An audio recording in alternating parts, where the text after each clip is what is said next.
क्या किसी राज्य के मुख्यमंत्री खुद ईडी की रेड को रोक सकती हैं? क्या जांच एजेंसी के जब्त दस्तावेज मुख्यमंत्री अपने साथ ले जा सकती हैं? ये सवाल आपके मन में भी होगा और इन सवालों के जवाब इस वीडियो के जरिए हम तलाशने की कोशिश करेंगे। नमस्कार, मैं आपके साथ विभा उपाध्याय और आप देख रहे हैं न्यूज़ 18 बिहार झारखंड का डिजिटल प्लेटफॉर्म।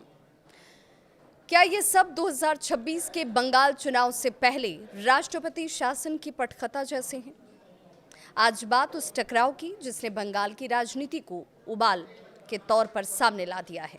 8 जनवरी 2026 तारीख यही थी। कोलकाता में इंडियन पॉलिटिकल एक्शन कमेटी यानी कि जिसे आईपैक के नाम से आप जानते हैं, इसके दफ्तर और उसके प्रमुख प्रतीक जैन के घर पर ईडी और इनकम टैक्स की रेड पड़ती है।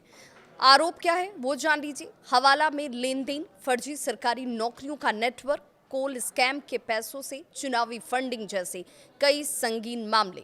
इसके बाद जो हुआ उसने राजनीति में जैसे भूचाल ला दिया। रेड की खबर मिलते ही मुख्यमंत्री ममता बनर्जी खुद मौके पर पहुंच जाती हैं। ईडी अधिकारियों से उनकी तीखी बहस होती है। ममता बनर्जी ये आरोप लगाती हैं कि मेरी चुनावी रणनीति को चुराया जा रहा है। मौके पर ही ईडी अधिकारियों के खिलाफ एफआईआर दर्ज की जाती है। जब्त दस्तावेज और हार्ड डिस्क ममता बनर्जी अपने साथ खुद लेकर जाती हैं। ये पूरा घटनाक्रम जैसे कैमरे में कैद हो जाता है और ईडी का यहाँ तक दावा कि जांच से जुड़े हुए सबूत मुख्यमंत्री ने जबरन अपने कब्जे में ले लिए। अब जरा इस पूरे आईपैक को समझिए कि आखिर आईपैक कनेक्शन है क्या। आईपैक के सह संस्थापक प्रतीक जैन टीएमसी के आईटी सेल हेड हैं। ममता बनर्जी के मुख्य चुनावी रणनीतिकार और इस संस्था की स्थापना जो है प्रशांत किशोर ने की थी। आपको याद होगा ये वही प्रशांत किशोर हैं जो बिहार में अपनी सियासी जमीन को तलाशने की कोशिश कर रहे हैं। हालांकि इस बार के चुनावी नतीजों में उन्हें कुछ नहीं मिला। ममता बनर्जी की बात करें तो पिछला चुनावी कैंपेन इन्होंने प्रशांत किशोर ने संभाला था। ईडी का दावा है कि कोल स्कैम के पैसे 2022 के गोवा चुनाव में टीएमसी के कैंपेन के लिए इस्तेमाल किए गए। ममता बनर्जी ने इसे राजनीतिक बदला करार दे दिया। केंद्रीय गृह मंत्री अमित शाह पर उन्होंने सीधा हमला किया।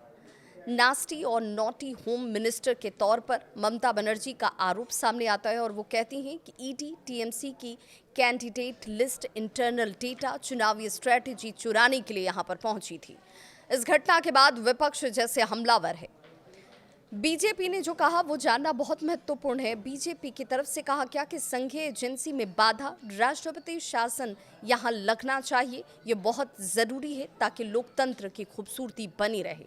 वहीं सीपीआईएम के मोहम्मद सलीम कहते हैं कि ममता इसलिए इसे बचा रही हैं क्योंकि भ्रष्टाचार के सबूत उन्हीं के पास हैं।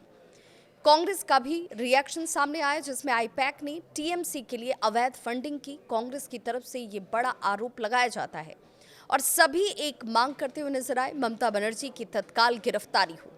अब सवाल ये उठता है कि क्या बंगाल में राष्ट्रपति शासन लगना चाहिए? क्या बंगाल राष्ट्रपति शासन की तरफ बढ़ रहा है? बीजेपी अनुच्छेद 356 का हवाला देती है और कहती है कि राज्य में संवैधानिक संकट है, लेकिन सुप्रीम कोर्ट का एसआर बोम्बई केस जो कि 1994 का केस है, वो ये कहता है कि राष्ट्रपति शासन तभी लगेगा जब संवैधानिक व्यवस्था पूरी तरह से फेल हो जाए। कानूनी जानकार क्या कहते हैं ये बहुत महत्वपूर्ण है क्योंकि सियासी तौर पर राजनीतिक बयानबाजी एक तरफ है, लेकिन कानून के जानकारों की राय बहुत महत्वपूर्ण।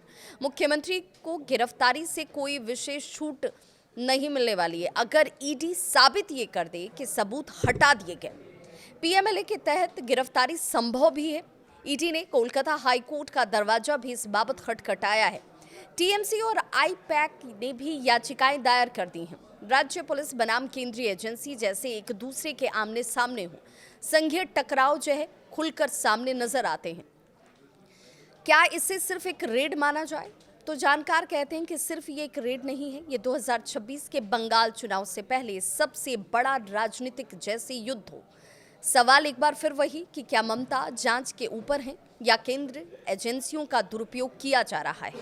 क्या बंगाल वाकई राष्ट्रपति शासन की ओर बढ़ रहा है? फैसला हालांकि अदालत को करना है। राजनीति किस ओर आगे बढ़ेगी ये सभी के मन में सवाल के तौर पर ज़रूर दिखता है। बिहार के साथ बंगाल, और ये सीधे तौर पर कहा जा रहा है कि जो चुनाव बिहार में संपन्न हुए और आगामी बंगाल में जो चुनाव होने वाले हैं, चुनाव इस पूरे के केंद्र बिंदु में है। बंगाल की जनता क्या सोचती है, ये बहुत महत्वपूर्ण है। अपनी राय इस वीडियो पर ज़रूर साझा करें।